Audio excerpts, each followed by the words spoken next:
फिर दिन हुआ पुरानी रात का, करे सो शुक्र हम खुदा की जात का, खुदा की जात का नया फिर दिन हुआ। आज की आयत इब्ने आदम लोगों की जान बर्बाद करने नहीं बल्कि जान बचाने आया है। लूका 9 बाब 56वीं आयत। अजीज़ों, हमारी दुनिया में तरह तरह के लोग रहते हैं। अगरचे मिजाज और आदात एक दूसरे से मुख्तलिफ हैं, मगर आपस में ताल्लुकात को उस्तवार और बरकरार रखने के लिए तबीयत में लचक ज़रूरी है। इसलिए कोशिश यही होनी चाहिए कि हर कोई आपसे मिलकर खुश हो और एक बार मिलने के बाद बार बार मिलने की ख्वाहिश करे।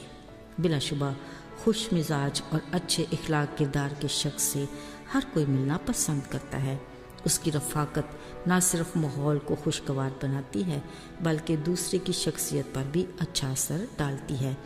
इसके बरअक्स बदमिजाज सख्त तबीयत शख्स हर कोई इससे बचना चाहता है।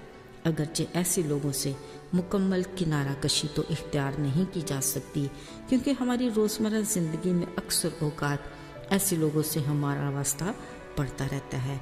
बाज़ औक़ात ये भी होता है कि इन नाकाबिल बर्दाश्त लोगों की वजह से हम खुद भी बदमिजाज बन जाते हैं, जिसके नतीजे में बद तहज़ीबी जन्म लेती है। मगर हमारे लिए वक्त का ये इम्तिहान है कि हम अपने जज्बात को कंट्रोल में रखें और खुश इखलाकी का दामन हाथ से ना छोड़ें। अजीज़ों, यीशु मसीह ने अपनी ज़मीनी खिदमत शुरू करते वक्त अपने साथ मददगार लोगों की एक टीम बनाई जिनका ताल्लुक़ मुख्तलिफ घरानों से था। बिलाशुबा हर कोई मिजाज, आदात और तबीयत में एक दूसरे से मुख्तलिफ था। यीशु मसीह हर एक को बातनी और ज़ाहिरी तौर पर बड़ी गहराई से जानते थे, मगर वो ऐसे माहिर उस्ताद थे कि अपने शागिर्दों की कमज़ोरियों को नज़रअंदाज करके उनकी तरबियत इस तरह से करते कि उन्हें किसी तरह की शर्मिंदगी, नालायकी और कम ज़र्फ़ी का एहसास ना हो। मगर उनके शागिर्दों में याकूब और यूहन्ना ऐसे तुंद मिजाज थे जो बात बात पर भड़क जाते। वो बोलते पहले और सोचते बाद में थे। अपनी गर्म मिजाजी की वजह से यीशु ने गर्ज के बेटे कहते। वो उनकी बदमिजाजी और गुस्सा परवरी की रूह से वाकिफ थे, इसलिए वो अक्सर उन्हें दूसरों के साथ बातचीत और ताल्लुकात उस्तवार रखने का मौका देते।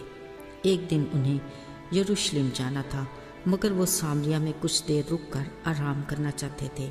यीशु ने याकूब और यूहन्ना को सामरिया गांव में भेजा कि वहां जाकर एक रात बसर करने का इंतज़ाम करें और ऐसी मेहमान नवाज जगह का इंतज़ाम करें ताकि वो सब थके मांदे, मट्टी धूल से अटे, धूप से बेहाल और एक जगह रुक कर खाना खाएं और अच्छे से आराम कर सकें। अभी वो कुछ आगे ही बढ़े थे कि उन्होंने याकूब और यूहन्ना को वापस आते देखा।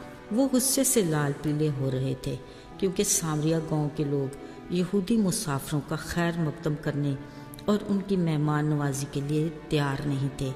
उन्होंने अपने उस्ताद से कहा, आए रबी, इनको इस रवैये और इनके बुरे सलूक का बदला ज़रूर मिलना चाहिए। अगर तू चाहे हुक्म दें कि आसमान से आग नाज़िल होकर उनको भस्म कर दे।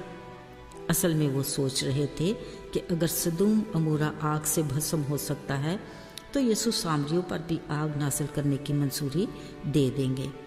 यीशु ने उन्हें बड़े तहम्मुल मिजाजी से समझाया कि तुम मेरे चुनिंदा शागिर्द हो जिनका काम यीशु की खुशखबरी फैलाना है।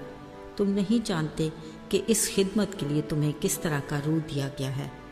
याद रखो, इब्ने आदम लोगों की जान बर्बाद करने नहीं बल्कि बचाने आया है। अजीज़ों, खुदा के कलाम में लिखा है कि यीशु की रफ़ाकत और तरबियत के ज़ेरे असर उनकी ज़िंदगी में ऐसी तब्दीली आई कि वो अपने बेलगाम रूह पर फतहमंद हुए। साथियों, बिलाशुबा हम भी अपने मिजाज, आदात और तबीयत में एक दूसरे से मुख्तलिफ हैं, मगर जब हम अपनी पुरानी इंसानियत को छोड़कर मसीह में नई मखलूक बन जाते हैं तो वह हमारे बदन को अपना मक़दस बनाकर अपना पाक रूह हम में बसा देता है। फिर हमें अपनी रूहानी ज़िंदगी की रोज़ रोज़ बहाली اور اس کی خدمت کے لیے پاک روح کی ہدایت سے چلنا ہے اور اپنی زندگی کے تمام معاملات، فیصلوں اور اپنے رویے سلوک میں ہمیشہ مسیح کے کردار کو سامنے رکھنا ہے۔ عزیزو، شاید ہم یہ سوچ رہے ہوں کہ تب تو یسوع جسمانی طور پر اپنے شاگردوں کے ساتھ رہتے تھے اور ان کی تربیت کیا کرتے تھے۔ بلا شبہ آج بھی خداوند یسوع اپنے وعدے کے مطابق کلام کی صورت میں ہمارے ساتھ ہے اور ہماری زندگی کے ہر پہلو میں ہماری تربیت اور رہنمائی کرتا ہے۔ اس کی آرزو ہے کہ ہم اس کے ہم مزاج بنیں اور اپنے اخلاق و کردار اور اپنے کاموں سے اس کے نام کو جلال دینے کا وسیلہ بنے۔ آئیے دعا کریں۔ اے آسمانی باپ، ہم بعض اوقات دوسروں کے برے رویے سے پریشان ہو جاتے ہیں۔ توفیق عطا کر کے ہم تیرے ہم مزاج بن کر دوسروں کو معاف کریں تاکہ تیرے فضل سے پرسکون زندگی گزار سکیں۔ یسوع کے مبارک نام میں آمین۔